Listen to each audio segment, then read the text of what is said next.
Therefore I tell you, whatever you ask for in prayer, believe that you have received it, and it will be yours. Hello everyone, welcome back to another episode of Don't Be A Wimpy Christian. I know that you all have probably heard this before, but we are in season 3, and this is now episode 5 of Don't Be A Wimpy Christian. And we have a returning Non-Wimpy Christian with us today, Miss Megan Hamm. How are you today? Hey, I'm doing well. Thank you for asking. That is so good. Y'all, this was not planned. It was not planned. It was truly God that woke me up this morning. Was like, we had a meeting. Mm-hmm. Megan is one of my Story Studio clients, also WACA clients. Thank you for supporting me. But I was like, we need to turn this meeting into a Don't Be A Wimpy Christian episode. And it's so funny because you had some things you wanted to talk about anyway. So I want to let you start that off. Yeah, well, thank you for definitely giving me the opportunity no problem. To talk about it here on Don't Be A Wimpy Christian. And so one of the things that has really been on my heart lately is just that as a mental health professional in the Brookhaven, Mississippi area, I do have a private practice here, Time for a Change Counseling. And one of the things that I am really have been seeing lately is just the anxiety that we have in our children. I know school has just started back. And the kids are going back to school. Some of the kids are going back to school for the first time since COVID. Mm-hmm. So some kids are going back into a classroom for the first time since 2019. 2019. Yeah, because COVID started early 2020, back like in February, March. So about over a year and a half. Mm-hmm. And so what definitely, just wanting to let Orionna's audience know that there's some things that we should be looking for in our kids if they are struggling with anxiety or having issues at school that they may not tell us about. Mm-hmm. Because as we know, kids don't always have the words to say the things that they're going through. And so sometimes for us as adults, first thing what anxiety is one of those mental health issues that really is about worrying, or if you have somebody that sometimes you just feel on edge, or just sometimes you just feel like you can't get your mind right, or can't get your mind to shut off, or your thoughts to shut off.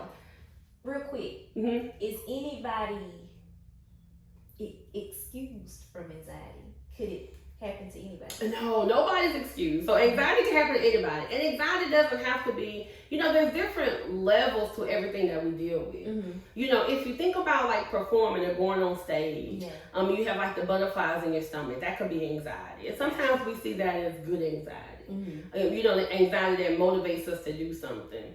But then sometimes we can have those butterflies in our stomach and there's nothing going on. It's just that sense of fear or feeling like something bad is going to happen, but we have no proof that something bad is going to happen. And so we worry a lot about things. So that's anxiety as well. Yeah. And sometimes anxiety can get severe to the point where it makes you not want to leave home. Or it makes you not want to have conversations with people. Mm-hmm. A lot of times I'll see on social media when people will say they don't want people to interrupt their peace. Mm-hmm. And there's definitely a difference between a thin line between somebody interrupting your peace or that person causing you anxiety. Mm-hmm. Right? So being able, as adults, to say, okay, what really is this about, right? So many nuggets right there that I gained. It's always like that with you, Megan. I love it. Every time we have a conversation, 2 nuggets personal, grown up, adult wise, then we're gonna go to the third one as the child. The peace thing that you were talking about, definitely dealt with it. Mm-hmm. I got to the point where I was dealing with some people that I held dear to my heart, but it was starting to affect my mental health, so I had to take a break. And although I loved them, I had to love me more. Mm-hmm. Yeah. And I had to demand those boundaries, demand that space. And it hurt.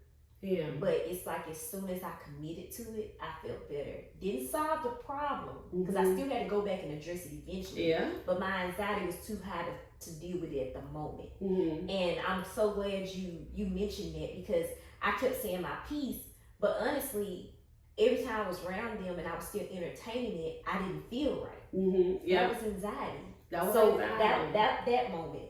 Then also with adults, we can verbally say what's wrong with us most of the time. We can say, even if we're not feeling right, if we don't have our thoughts together, we can say, I don't have my thoughts together. So third one leads to the child. The child isn't mature enough most of the time to be able to express it the way an adult can. So that's why it's so important for us to pay attention to the signs, because they can't tell us, hey, I'm having a bad day. Hey, like we said off camera, my dad died, that's why I'm acting out. Hey, my parents divorced, that's why I'm acting out. So I'm so thankful for this conversation, because we can highlight that and talk to people, especially the parents out there, on how you can address your children and pay attention to the signs, because no one's excused from this, not even children, and everybody needs somebody to talk to. And so one of the things that, and like you said, some of the differences in children, because like as an adult, if having a job, if I just feel like I wake up and I'm not in a good headspace and I just don't feel like dealing with that supervisor today, I can just call in. I can get me a mental health day. But how many times are our children able to come to us and say, you know what, Mom, I just don't feel right. And we allow them to take a mental health day, or we allow them to take a break. And so some of the things for parents, for you to look for to see if your child is dealing with some anxiety, is if they are always maybe having a stomach ache, or maybe having a headache, and it's not something that you take them to the doctor, you give them medicine, but they just still have a ache somewhere. That's one of the triggers, the things for us to look for in the children. Also, sometimes if the children just start acting out, like it's not their norm, you know, or it could be their norm and they've been dealing with anxiety for a while. But definitely if you have a child that goes from a mild-mannered, cool, calm, and collect child, and all of a sudden, you ask them to wash the dishes, and they're like, no, Mom, I don't want to wash the dishes. That's something to let you know as a parent that, okay, something different is going on with them, could be going on with them.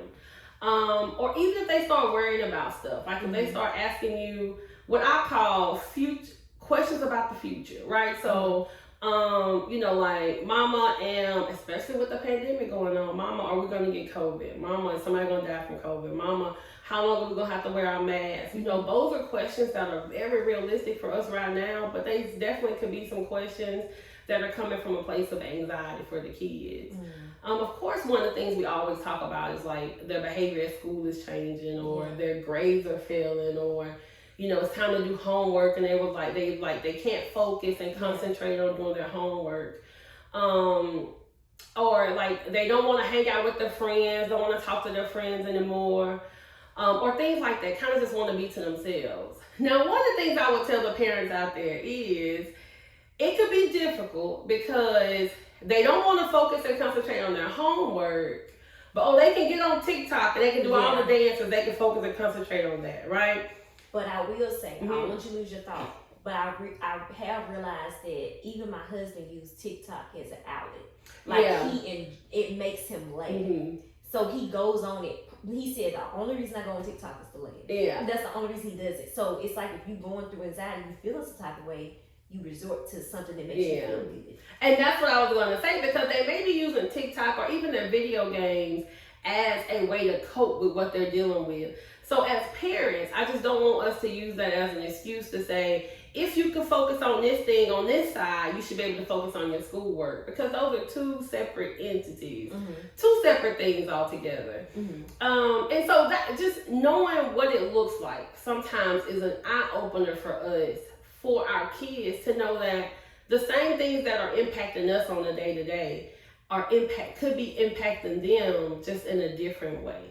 Right? Gotcha. Children aren't able to say, okay, you're getting on my nerves, even to their parents sometimes. But the reality is, as parents, we probably do get on the kids' nerves sometimes, right? If we are interrupting their video game or interrupting their TikTok, they may not be happy, So just give them the opportunity to be able to, I'm glad you were able to say that. Take you a breather and go get them dishes washed, right? Not saying they don't have to do the chore, but definitely not making them feel like their feelings aren't valid either. Exactly. My 2-year-old this morning, I felt some type of way. I wanted like extra hugs and kisses, and he was like, bye. Like, I have time to go. I don't have time to give you extra hugs and kisses. And I felt offended until you just said it, because I was, his nuggets. Like, he's human too. He don't want mama to hug. He's 2 years old now. He about to be 3 in October. He don't want me always picking him up, hugging him no more. He's getting to the age where he's more independent. Yeah. He's sleeping on his own now. He can feed himself. He can do some things. So this morning he cracked me up because we were about to put on his clothes. He looked at me like I was taking my time, so he started taking his shirt off himself. I was like, what? When did you learn how to do that? Like, they time flies by so fast. And you look at this child and be like, I just had you. Like, I remember, I was just in the hospital bed with you, and you taking off your shirt now. Because it's time to get ready. That is crazy, but like you said, I'm just going to be real. When we go to the African American culture, the Black culture, if we talk to our parents any kind of way, pop, slap, go to your room. And of course, if you don't know better, you can't do better. That's my factory. So I would never look back at my mom and how she raised me as her being wrong, because that's how she was raised, and that's how her mama was raised. So that's what we pass down from generation to generation. But it's so important for us to educate ourselves. And just because your mama did it a certain way doesn't mean you have to do it a certain way. True. And I think that's what the purpose of this conversation is. Pay attention to your child. You can give your child the opportunity to express themselves. I used to thought my mama was crazy when she did that, but that's something my mama did. She'll be like, we overdid it. I'm not gonna lie. But she'll be like, she'll say something and she'll be like, you can start telling me how you feel. And we told her how we felt. And we would be in that living room for about 3-4 hours. But now that my sister and I are older, I know for myself speaking, I appreciate those moments. They were annoying. We talked all day long. I mean, you would have to be there to really know. Ask my husband, because she would bring him in the situation sometimes. But we would be in that living room just talking stuff out all day long. But I'd rather talk, get out, than to hold it in, and I blow up on you 3-4 months later. So we did a lot of that, and when I look back now, I appreciate that. I'm not gonna tell my kids like mom did, they can tell me what they want, but I will do what you said and be like, I appreciate you express that emotion. Now go back and do it. We should know when to do it and when not. To give them time. And I think my message to the parents is really just being able to allow them to express themselves, allow them to say how they're feeling without them getting in trouble for it. A lot of times our kids are not going to tell us how they truly feel because they feel like they're going to get in trouble. Gotcha. But then also, when you notice these signs, in your kids, there's nothing wrong with allowing them to have a break, And I'm not saying if every day Little Johnny wake up saying his stomach hurt, he don't have to go to school. Kids, they can because they will find a way to do too much. You have to know. But definitely, I feel like there's nothing wrong with, even if it's putting it into your schedule when they come home from school, looking at what your schedule looks like. Because sometimes if the kids are getting up early in the morning, going to school, staying in school all day, come home, do homework, take a shower, wait for them to go to bed. So even if you find a way to incorporate a break into that, to where they have time to just be able to, just decompress. Because for me, on my way home is my time to just kind of get my mind right before I step into the home and become mom, become a wife. It's more like, it gives me that time. And so sometimes the kids don't have that. So we have to be able to create that for them. So being able to give them that time, help them structure that. But also just being able to listen to them, and provide them someone who they can just talk to about it. There's sometimes that, we can have an auntie or an uncle, or a grandmother that just listens to them and lets them express themselves. And it may not be a need for professional intervention as in like a therapist. But if it gets to that point, being open to the idea. One of the things I tell parents and I tell children as well is everything that we talk about in therapy is private and confidential. Like, although you may see me at Walmart, and you may see me at the baseball field, or my kids are playing soccer, you may see me at the soccer field, but I do want you to know that nobody that I know is going to know anything about the things that we talk about, because that's what therapy is. And we're not going to judge it. So I'm not going to be telling Little Johnny, well, your mama was, you need to wash your dishes when your mama say wash the dishes. what my role is to help little Johnny figure it out for himself, right?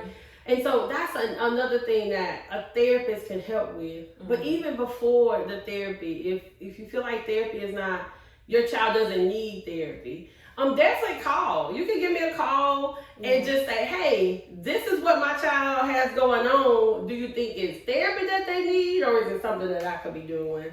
And I definitely offer that to anybody that's watching. You can definitely call. If I don't answer, I'll give you a call back. But I think that is really important for us as a community to be able to recognize this in our kids, to be able to give them what they need at home, let them know that the way that you're feeling is normal. You're not going crazy. You're not going to be looked at as somebody going crazy. You know, I don't even use the word crazy in my family, in my life. I try not to use the word crazy. But definitely being able to let them know that it's okay to have these feelings. And so how can we help you when you are dealing with this kind of stuff? Yeah, I had a thought as you were talking. And you can correct me if I'm wrong, but I don't think you have to need therapy to need therapy. Like, I feel like it can be looked at as a self-care thing. It can be. I really do. Just like we take time to go get our hair done, especially adult. I'm just looking from an adult viewpoint. But if I could take time to get my hair done, if I could take time to get my makeup done, if I could take time to just breathe, then I could take time to go talk to somebody. Especially from kid and adult perspective, if it's not a lot of people in their lives or any at all that they can do that with. If you know you're the type of parent where you're not going to sit down and just really make the time for your child before the problems even start, give them a therapist. Like, that's me. And we've had this conversation off camera. I called you maybe 3 months ago saying, hey, I wanted you to be my therapist. You told me you couldn't. So, because we know each other too personally, we had to choose, and I didn't want to choose that. I rather keep our personal relationship and get a professional that's in the same field, but they don't know me. So I get it. I'm not gonna make you lose your license. My best friend is a therapist. So I won't make her lose her license either. But with that being said, even then, I remember telling you, I said, I'm gonna create a budget soon. I was like, when extra money comes in, I'm gonna create a budget so I can afford it, even if it's just once a month talking to a therapist. And I told you I was gonna look at it as self-care. There's nothing wrong with that. Even me admitting that I'm not crazy, I don't have anything going on with me. I'm a regular human like everybody else. I love God, all this good stuff. I just think, even with good friends, I got a good support system. I have a wonderful husband, beautiful children, great friends. I still feel like I need somebody else to talk to. And I want to, and I'm going to do that before the year's out. I already talked to the lady that you gave me. She already told me what to do. So when I'm ready, I know how to call her and schedule my appointment, and I will do that. Yeah. And I tell people all the time, and I guess, it's kind of, my view is different because I am a therapist. Yeah. But everybody can benefit from therapy. Yeah. Everybody can benefit from having somebody to talk to that they feel like is not going to judge them, that they feel like, I always say that the conversation is not going to come back up at the Thanksgiving table, to just be able to help you process things that you're going through. It could be transitions, like the children transition from virtual learning back into the classroom. It could be transitions of, okay, my mom and dad are divorced. And the reality is, the same way your life is different, your children's lives are different too. Yeah. In more ways than we kind of think. Or transitions in terms of, maybe we move to another area. I say moving. Even just moving to another area, moving to another house. All those can be transitions that are things that happen in life. A transition into college. Children who are graduating high school and going into college. That's a transition. Things in your life are going to change at different phases in your life. And at that time, there's nothing wrong with talking to a therapist. And at those times, you may see more anxiety. You may see, having a hard time sleeping. Your appetite is changing. Or not just having a hard time sleeping, but you're sleeping too much. Your appetite is changing. Your mind is just going in a million places, all over the place, and you can't really stop your thoughts, And so all of those are signs of anxiety. But in children, one of the things to look out for is just some behavior changes, because the children are not going to tell you how they feel. They're going to show you how they feel. Exactly. You know, it can be simple. Yeah, it can be simply you asking them to wash the dishes, and you go in there and they throwing them across the table. And I know as parents, if you're anything like my parents, where you ain't going to my kitchen to throw no dishes. I don't care what you're going through, right? So being able to just in that moment take a pause, recognize it. Okay, maybe this is more than just about the dishes, and allowing them that space. Yeah. To either talk about it or just say, hey, you know what, just take you a break before we get back to the dishes. So just offering that support to them and letting them know that their home is a safe space to be able to, you know, let your hair down, to be able to cry if you want to be able to scream if you want to, just so that they know that their feelings are valid, and that it's okay to feel the way we feel, but it maybe not okay to, you know, throw the dishes across the table. Because that's letting your feelings control you. And we have to learn that we can control our feelings, we can control our thoughts and all that. So we're gonna take a quick break and we'll talk more about that. It's okay to not be okay. Contact me, Megan Hamm, at Time for a Change Counseling. I'm located right here in Brookhaven, and I also offer virtual appointments. Book your session today at meganmham.com. Time for a Change Counseling. Change starts here. All right, y'all. So we're back. We are talking about, if you just tuned in, we are talking about children's mental health in particular. Mental health is always an important topic, but we're emphasizing it for the children.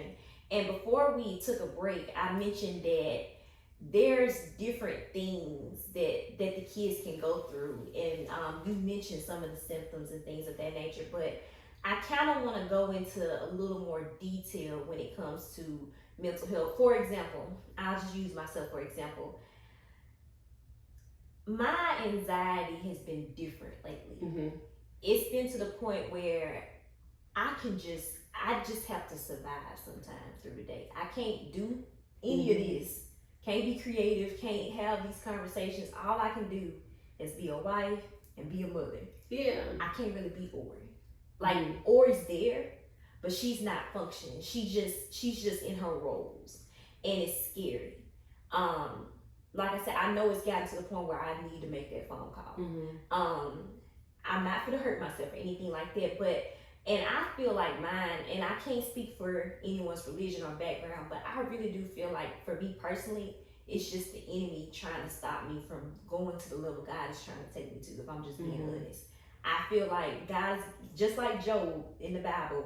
When Job lost everything, the part that I feel like people forget is the enemy went to God before he even attacked Job and said, I bet if you take all of this from him, he'll stop serving you. He'll doubt you. He'll stop believing in you. So God gave the enemy permission to take all of that from Job, just to prove that Job is going to stay faithful and he's going to stay true to God. And I feel like that's me. I feel like I'm Job, and the enemy done went to God and said, you see how good Ori life is right now? You see how her marriage is successful, her kids are beautiful, her business, she still got a job. She literally kept a job while she worked on a TV pilot. She came back to the job and she still got a job. You know what I'm saying? Like, I feel like he went to God and was like, I bet if I start making her feel like she don't have to lose any of it, but she start to feel like she about to, or she start to feel anxiety again, or the depression that she felt before she even found you again, that she would stop serving you. And God has said, okay, you can do it. And that's me right now. Yeah. And it's scary. I've never been so scared. I have my good days and my bad days. This is the second good day in a row. Didn't know what day I was going to have, but that's how consistent it's been. I, as an adult, was able to explain all that. I can only imagine if this was if a kid was going through this, how that kid could explain it. And that's why this conversation right now is so important to me. And the thing about it is, they wouldn't be able to explain it. And even for them, if it was a spiritual battle, or if it was just a battle, you know, they wouldn't be able to say all those words. Like I gave you a story. And I think that's the important. And that's the importance of like what I do as a therapist. You know, I am a registered play therapist, and so what I do is I allow children to use other ways of showing me what's going on. Like we use play, we use all kind of toys, we use creative stuff, we use crayons, we draw pictures, and all that stuff is very intentional. Sometimes parents are like, okay, so y'all just, y'all just playing Uno. Like, right, but it's very intentional. Yeah. And what the kids are able to do when they leave the therapy is they're able to, one, recognize it. A lot of times the kids are just, okay, I'm just mad. They don't recognize what's going on and what made them feel that way.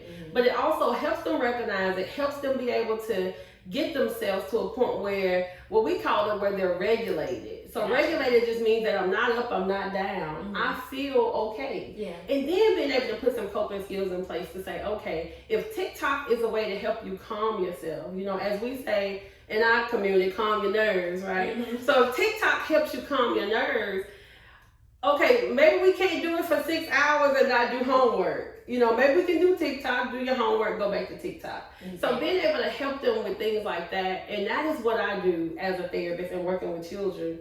And so one of the things that, like you mentioned about just having those days where really you're just pushing through, you know? And so children have that too. Children have those days where I don't want to hear my mama fussing. I don't want to hear this teacher talking about this man. I don't want to hear somebody talking about these old men I'm never going to meet. And it's not going to help me get a job. Like when I go get a job, on the interview, they're not going to ask me who the first and sixth president was. And you know what I'm kids saying? are smarter than we realize. They never had a job interview and they already know. They already know. So thinking about those kind of things are some of the things that they're dealing with. But then sometimes, and the thing about it is, they don't always have a choice. As adults, we don't have a choice. We can't always call in to work when we don't feel good, right? Because I was going to ask you about that. Yeah. My husband mentioned the other day that they're trying to pass a law saying you can take a mental health day and still get paid. But I haven't did the research on it to know if it's official, especially if it's official in Mississippi. But I was going to ask about that. You mentioned mental health day, but I don't think a lot of people can even take that. They don't. And the thing about it is they don't package it as a mental health day. And that's one of the needs that we definitely have for like organizations. But part of it is us talking about mental health more. Us talking about, okay, this is really something that's impacting people. This is really something that's affecting people. Because if not, you just think that it's their personal problem. Exactly. You know? And so the thing about it is, as a business owner, if I had as a mental health business owner, I would allow mental health days. But when I've been in the mental health field since 2008, and no job I've ever worked, you know, has said, you know what, Megan, take your mental health day or allow mental health days, and they're in the mental health field. And so that's how far we have to go when it comes to just being able to be open and talk about everybody's not going to have a good day. People should be allowed to have a day off, and your business is not going to fall to the floor on that day. As a consultant, I'm coming up with so many ideas for you, business wise right now. And she talking, I'm like, ooh, I can't wait to tell her this when we start recording. But it's just so many, and I'll say this on camera. The mental health, even being in this field, working in this field, is so underappreciated. And I've told you this and I'll say it again. We really do not value mental health. We don't value the word. We don't value the people that work in it. We look at it like, if you doing this, you crazy, you on pills, you walking around in town in the middle of the road. We act like those are the only people who deal with mental health. When people who look just like we need it. People who look just like we need it. People, everybody can, and even if you think you don't need it, like you said, everybody can benefit from it, from the child to the man of the house. Everybody can. And it just bothers me because I'm thinking and you're talking and I'm like, man, you should be, and I'm just gonna say it, you should be going to different businesses packaging this. I don't know legally what you can and can't do. That's what we'll talk about on camera. But somehow this should be a package that you present to different businesses to present that conversation. And I honestly don't care if somebody that's in this field take that idea, because you can't have it all. It's enough seats at the table for everybody. If you're in this field and you're listening to this and you're watching this and you agree with what we're discussing, package it. Ask God where you need to go. Who do you need to introduce this to? Who they may have be having the problems. And I have to tell myself this as well as a consultant. When I'm in this role, sometimes I don't want to go out and talk about radio, advertising, or story studios. because I know eventually I'm gonna have to mention the price point, Mm-hmm. and I don't want to make you feel like you gotta pay for something that you need. But I just don't like that part of it. It's like I want to just give it to you, but I gotta pay bills too. That's true. But at the same time, I need to understand and remind myself that y'all need this. Yeah, you gotta pay for it, but how else you gonna get your business out there? Yeah, you can post all day, but you need to go beyond just Facebook. You need to go beyond just the social media. How are you gonna get to, if you're a local business, how are you gonna get to your local audience? Where do they pay attention? Things of that nature. So I have to constantly remind myself of that. And I said it to say this, just like people need to advertise and people need to invest in their businesses and things of that nature, have conversations like this for their business and for just the whatever topics in general. People need to put mental health on a higher scale of importance. They need to prioritize it. That's the word I'm looking for.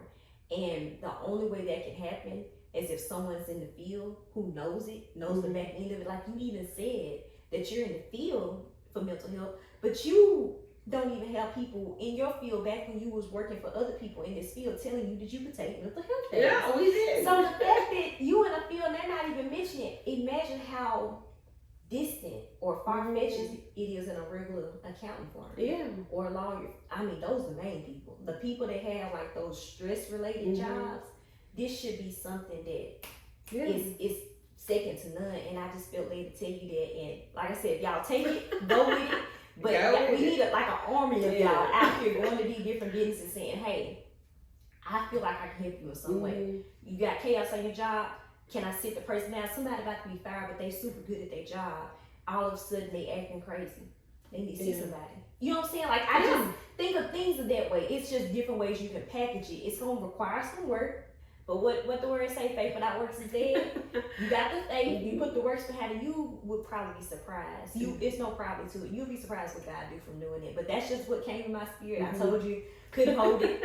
There y'all go. And if you work a job, as an adult, if you work a job, a lot of times your job may offer like what they call a employee assistance program or EAP. And that's something where you can go to whoever is in your HR department and tell me to talk to somebody. And a lot of times I think you get maybe 3 to 5 sessions that the company will pay for or they will be low cost. Gotcha. A lot of times mental health services are covered under your insurance. So if you're at work and you have insurance, they'll pay for the mental health services. And I take insurances. But for the kids, I always, encourage the parents to let them build a relationship with their school counselor. The school counselor is there for a reason. Yes. They cannot handle the whatever the issue is that the child is dealing with in that environment. But what they can do is they can refer them out to somebody like me or somebody else in the community. But then also the school counselors are aware that, okay, this child may have a little more anxiety, so let me keep my eye on them. Like, let me provide them with some more resources in-house. I think that letting the school know that your child may be struggling is not a bad thing. The school counselors in the area are really good at their job. I don't feel like they're going to put a scarlet letter on their chest to say, okay, this is one of the ones we got to look out for. But they're just going to be able to provide them with some support. Because it could be anything like, going to the cafeteria could cause a child to be anxious. So being able to support them wherever they may need that support and just being able to have those open conversations with our kids is important. Does it feel like as you get older, when you look back in your childhood and teenage years, you start to get stuff more? Like you just start to look back and you're like, oh, that's why that happened. Or, oh, okay, that's why they did it. When my grandma died, they told me in my school counselor's office. I was so confused of why I was in the counselor office. What they call me here for? Mental health. Like, to make sure I'm good when I hear that news. Like, as you said, I was like, that's why. Like, that's why they called me in there. And I remember I used to have to take sessions with my school counselor and my speech therapist for speaking. Back then, like if I said certain words, kids would laugh because I just couldn't say them. I couldn't say CH and SH words. I was torturing, check, like I couldn't. It was horrible. But I had sessions, I remember at Megan Martin, I'm 6, 7 years old, and I still remember that at 27, going in there, pronouncing words, working with my speech and things like that. And now, at this moment, it was like an epiphany of both of those moments that I just mentioned, my grandma and my speech time, of why that was important. They found the need. Like, I don't remember acting out from kids laughing at me when I said certain words, but maybe I was. Yeah. And they were like, let's take her. She needs to come here at a certain times of weeks to work on these things. And I'm so thankful for my school system, because I don't know what happened behind the doors. I don't know if my mom went to them, my grandma. I don't know if my teacher noticed it. I don't know, but somebody noticed it. So even if you're a teacher watching this, you're in the administration office, you see them every day when they come in. Wherever you are, you can voice how you feel to someone and get that child the help that they need. Yeah. And so, and I think it's definitely, especially for the teachers, because it's different than looking at your child, because you know your child. But with the teacher, it's like they have so many expectations to meet in the classroom. And so it may be difficult to be able to provide that one-on-one that is sometimes needed for the kids. Exactly. So, and I know teachers have resources and they have support systems in the school setting. So, bringing the school counselor in to, talk about what anxiety looks like, or letting the children know that, this is normal. It's normal to have some anxiety, but it's also normal to talk to somebody about it. So if you have it, come talk to us, offer those supports. Because if not, the kids just kind of sit there thinking that they're the only ones. And it makes them feel like sometimes that they're going crazy, which that's that word again. And we don't want the kids to feel that way. And if we had to choose, and honestly, and I think about stuff differently, but if we had to choose between our children being mentally healthy and being a straight A student, as a parent, sometimes you have to choose. And you have to choose what's important for your family. And I would hope, that you would choose them to be mentally healthy. Wow. Because having good mental health is what's going to take them far in life. Exactly. It's not going to be their ACT score. It's not going to be what they made on their 3rd grade reading test. It's not going to be, how many friends they had in elementary school. The thing that's going to keep them successful, no matter what they choose to do in life, is them having good mental health. Them being able to have conversations with people. Them being able to tell people what they need. Them being able to set boundaries.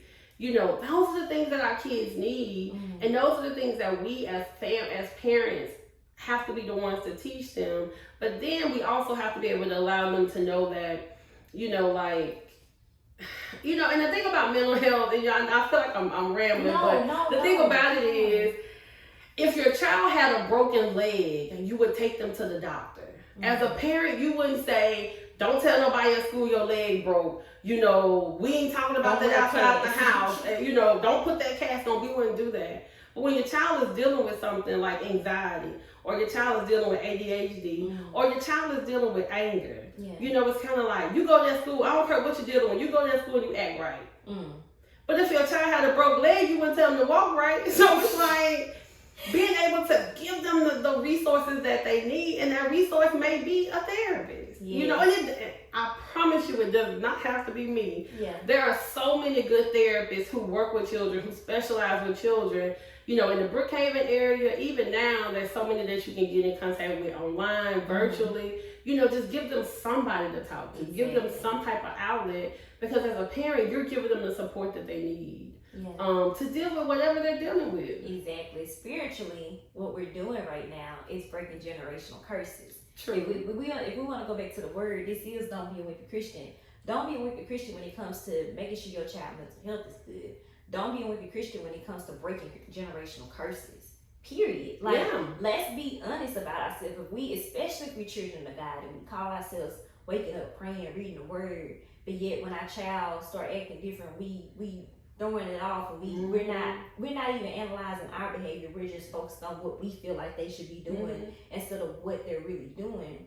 We need to check ourselves. We need to look ourselves in the mirror, and that is what this conversation is based on. Let's really make sure that we're paying attention to our children, and we're not repeating the same mistakes that we now look back at our parents like, dang, why you do this like that? Like, I'm not gonna lie. Now that I'm a parent myself, I look back and be like, okay, I analyze what my mama did, and I analyze if I would have did it now that I'm a parent, like, man, wouldn't have. Oh, yeah, I would have. Like, I do that, and I don't try to. I'm not trying to give her a grade. I love you, Mama. I know she's watching this. I do. I know she's watching. But at the same time, I'm at the spiritual. God has gave me wisdom enough to know what to do that my mama did right, and what to do that she don't need. I don't need to repeat. Like, I don't need to repeat those things. Not saying she was a bad mom, cause she isn't. I'm here. Like, half of me is her, and she's the reason I'm like this. I got my whole personality from Janice. Like, I know that for sure. However, there are some things that even mom ain't proud of. But at the time, that's what she thought was best. Well, now we're able to educate ourselves and say, okay, don't do that. I did that. Yeah, you survived. I'm thankful. But don't do that to Harmon. Don't do that to KO. Okay, Mama, thank you. Or even if Mama can't say it, Ori can say it. You know what I'm saying? So I feel like that's where we at. I'll never just be like, oh, that was horrible. I went through it. Because of my experience, I became who I am today. But we don't have to make life hard on our children if it doesn't have to be. And it makes sense. And I think that's a totally different conversation about parenting. And I hear people say all the time, well, that's how my big mama did it, or that's how my mama raised me, and I'm okay. And honestly, there's nothing wrong with that. But being able to look at your kids and say that I want something different for them doesn't mean that big mama was wrong. It doesn't mean that your mama was wrong. It doesn't mean that they didn't love you. It just means that the thing that worked for us in the 80s and 90s doesn't work for these kids a whole these nother days. World now. It just doesn't work. So, and not saying that, finding other ways to do it and realizing that every child is different, so every child is going to be parented differently. So just having one way of doing it may not work for Sally and Johnny. And that's just what it is. And without saying that Big Mama was wrong, or Mama was wrong, or Daddy was wrong, like, it's not about right or wrong. It's about what is it that my child needs right now. I'm going to be honest, I'm a yeller. I try not to, but as a parent, I am a yeller. But if my child is struggling with anxiety, yelling is not how I'm gonna get through to them. Because every time I raise my voice, they're gonna shut down. And a lot of times parents don't recognize that. But as a therapist working with children, that's one of the conversations I have with parents. If you yell, I'm not telling you not to be yourself. I'm not trying to tell you how to parent your child. But what I am telling you, that every time you yell at her or yell at him, he shut down automatically. He hears nothing else that you're saying. So if you want to have a conversation with them, then as parents, we sometimes have to find different ways of saying stuff. So that's it. Without saying that you're wrong or I'm wrong or who's right or wrong, but just what may work, and it hasn't been working. Changing the approach. Nothing's wrong with it at all. I love talking to you. I really do. I really do love talking to you as a client, as a friend, as a sister in Christ. I love you, and I just want you to know that.